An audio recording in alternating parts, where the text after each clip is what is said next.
Welcome into the Cowboys Report. It is Overreaction Tuesday because Monday was a disaster for this Dallas Cowboys team. So we're going to break down some of the overreactions out there from some of you guys, some media as well. We'll begin with Mike McCarthy. Kind of tweak the show here because there's some things I don't like being put out there by McCarthy and by players. Is he in trouble? I'm giving this one 3 stars. This is not what I would have said at the beginning of the year.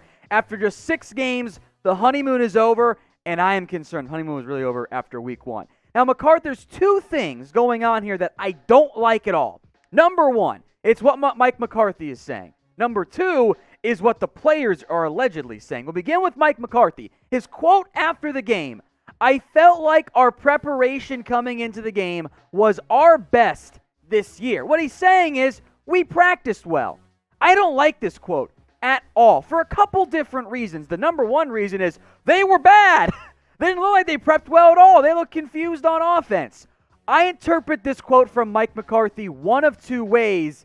Neither of them is very good. Option number 1, Mike McCarthy thought the team had a good week of practice, and they clearly didn't.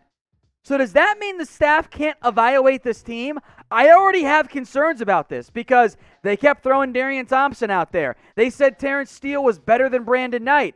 I have concerns as to if this staff is able to properly evaluate its own players. But my bigger concern here is that this is actually McCarthy passing the blame and saying, well, guys, the stuff I did, the practice stuff that I was in charge of, it was good. We practice well, but when the players have to make plays, they can't do it. That is troubling to me because that makes it sound like it's not my fault, it's the players. And I wonder if the players are actually kind of feeling the exact same way because they did not have a very good stuff to say. I'll put it in that phrase there. Jane Slater tweeted this out and said, hey, the players are finally talking. The coaching staff, quote, totally unprepared. They don't teach. They don't have any sense of adjusting on the fly. And, quote, they just aren't good at their jobs. Yikes, guys. This is what losing the locker room looks like. This is a problem. You're 6 games in, and clearly there isn't buy-in. Now, don't get me wrong. There is player blame and there is coaching blame. Because, hey, the lack of buy-in, the common thread for all great coaches, clearly not there. But you know what? It's also not Mike McCarthy's fault that Jalen Smith is out there lollygagging in support and effort and hustle plays. It's not his fault Zeke Elliott can't hold on to the football. So there's blame to go around with both. But there is a lack of buy-in with this Cowboys team. And that's a coaching issue. That is a real problem right now for this Dallas Cowboys organization. I have concerns about Mike McCarthy going forward. I know the injuries are a thing, and it's kind of a sunk season, but this is not good. You're already having players, venting to the media 6 games in. Yikes. So I'll make this the pinned comment on today's video because I am concerned about the results here. But was hiring Mike McCarthy a mistake? If it's too early, that's fine too. Let's get your votes in here. Y for yes or N for no. The Cowboys meltdown continues as the Cowboys still lead the NFC East, but are they going to win it?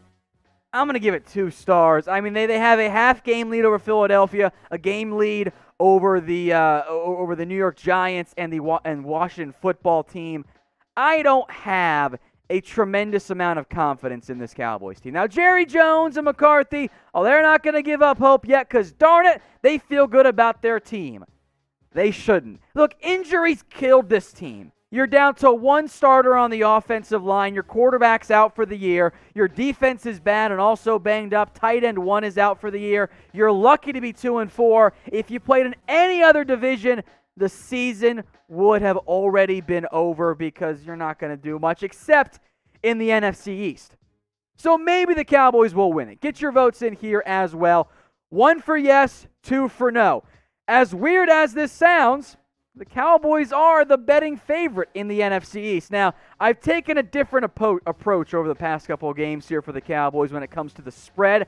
I've been fading them, and I've made money as a result. If you guys want to bet on or against the Cowboys, because they're a bad football team right now, head over to chatsports.com/bet. use the promo code you see on your screen, Cowboys125. You put down $100, they're going to give you a 125% deposit bonus as well. The Cowboys, look, as weird as this is, they're the betting favorite on BetUS. Minus 120. The Eagles plus 140. Giants, Washington, substantially behind those two teams as well. And by the way, folks, for the rest of the month only, if you are a new BetUS customer, so if you already got signed up and got one of the other deals, you're not eligible.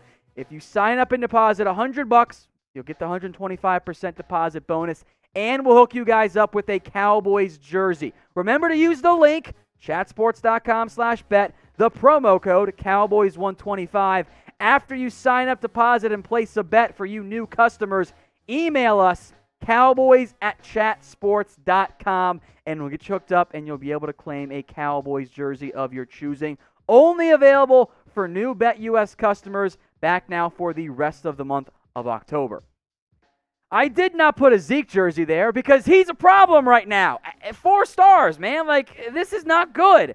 You're out here paying Zeke Elliott to be the best, if not, or the best, or at least one of the best backs in the NFL. And he can't hold on to the football. He's out there fumbling. The confidence was a real thing. Elliott was running out of bounds on purpose because he did not want to get hit. As weird as this might sound for the guy we saw at the beginning of his career, Elliott's a liability right now when he's on the field. Now, he's still a good pass protector, but there have been drops. There have been fumbles. You can't have it. 5 fumbles. He's lost 4 of them. That's really bad in 6 games. Like, that is historically bad for Elliott. The 4.1 average with 1 run of 20-plus yards. Look, the offensive line is bad, and that limits the ability of any back, which is why maybe you don't pay him. But it's a problem. And on top of that, you're stuck with him. His contract is not very movable. $5.6 million over the next 2 years you save if you trade him. If you release him, it's an extra $10 million based on what you're already paying him. You're not going to get much of an asset with Zeke. With the way he's playing, you don't have any other options. You're stuck with him, so you better hope, I think he might have the yips right now, that he figures it out. And I'm sure many of you, and I saw this a lot in the comments section after the game and during the game, are you done with Elliott? Let me know what you guys think. Type A for yes, type B for no. To be quite honest, I think the Cowboys are a B because they kind of can't be.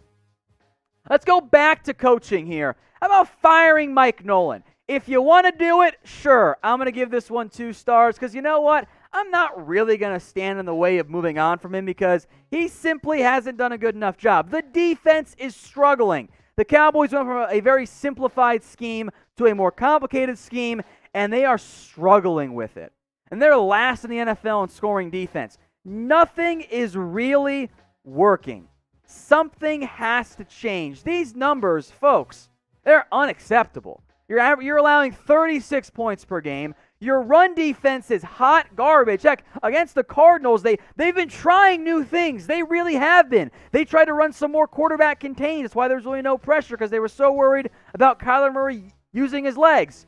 And then he used his legs anyway because the players get out of position. There's a lack of trust. Scheme is a problem here. It's also the player's problem. But it shouldn't just be that, they're installing all these new things. Because everyone else that brought in a new coaching staff and changed defenses, they figured it out. Now, DVOA, it's nerd numbers here. It's defensive value over an adjustment, so it compares to if every team played the same schedule. It balances out for level of opponents. Washington this year, they're a top 10 defense. Giants are 17th. The Browns are 20th. Panthers are 21st. Cowboys are 28th. Think about it this way. Helps balance out for all those offensive turnovers that are killing you and putting you in a bad spot. But even with those all factoring in the level of competition, Cowboys are 28th. It's a bad defense. And Mike Nolan absolutely deserves some of the blame for that. And if you want to fire him, you know what? I'm okay with it. It doesn't fix it, but something's got to change, and it's a lot easier to change out the defensive coordinator than it is to bring in an entirely new defensive side of the football. So coming tomorrow, Wednesday on the Cowboys Report, we're going to have Mike Nolan replacements. Now, it's not going to be as sexy as you want because it's the middle of the year, but there are some intriguing options out there for the Dallas Cowboys. If you want that video, either watch it, share it with your friends, be educated. Subscribe right now. That way you don't miss out. The wildest overreaction that I saw was trade for Sam Darnold. This one comes from media, by the way. No, fake news on this one. Guys, we have to be honest with this Dallas Cowboys team. What, in the end, does winning the NFC East get you? A lovely participation trophy. Now, I like Football Perspective on Twitter. Smart guy, good website. It said trade Sam Darnold to the Cowboys in exchange for a second-round pick. Guys, that's stupid. I am sorry. The Cowboys right now trading for a quarterback makes no sense. This is a bad football team in a bad division. Do not let the fact you're competing against some of the worst teams in the NFL fool you into thinking you're still a contender. Why would you give up assets that you need going forward to fix this defense for a rental at quarterback? The trade proposal was Darnold for a second. Guys, that might not be a top 50 pick. That might be a top 40 pick for a quarterback, by the way, who, if we're being honest, hasn't been very good. A lot of you guys want a more mobile quarterback because the offensive line is bad. I mean, Darnold hasn't been good behind a bad Jets offensive line. Yeah, the skill guys are better. Darnold isn't going to suddenly come in, learn the offense, and save everything. I'm not sure Dak was going to be able to do that. Darnold is not the solution to any question the Cowboys should be asking right now. It does not make sense. So as for who says no, you guys can get your votes in. C for the Cowboys, J for the Jets. I think it's pretty obvious it's the Cowboys. If you're Dallas, you don't think about trading for anyone right now. You keep your draft picks. You need them. They might be really high this year. And speaking of keeping your draft picks, what I'm really getting at here, it's tank time, baby. Embrace it. I will be your tank commander for the rest of the season. I'm typing in my T. Look, if you want to try to tank organically because in reality you're a bad football team, that's fine. But get your votes in here. T for tank, W for win. I'm giving it 4 stars, baby. I think this is the best path for the Cowboys. As bad as it sounds, this is not a good football team. Winning the NFC East doesn't do anything for you. Who here honestly believes that even if the Cowboys get going, if the defense wakes up, they become league average, the offensive line rallies despite the injuries, that they're going to do anything in the postseason? I don't. I don't think anyone out there does. You're better off in the end getting a higher draft pick. I think that's going to be the path here for the Dallas Cowboys. I think that is the route they are currently trending. And the problem here, and why it's difficult to actually tank in the NFL, because I do want to acknowledge this, you're going to have a tough time out-tanking everybody else. The Jets are trash. You have Washington coming up this week. If you lose that game, it will be full-scale tank mode, but you still might win that game. You're going to be favored. You already beat the Giants and the Falcons. You're going to out-tank the Jags? You might not get a top 5 pick. But you know what? I would much rather have a top 10 pick, a top 7 pick, than getting the participation trophy of the century by winning the NFC East and ending up drafting later on and not having a better chance to get an impact player. So for me, if you want to call it organic tanking, that's fine. Season's over. Don't go crazy and try and win the NFC East and make all these moves. Keep your draft picks, folks.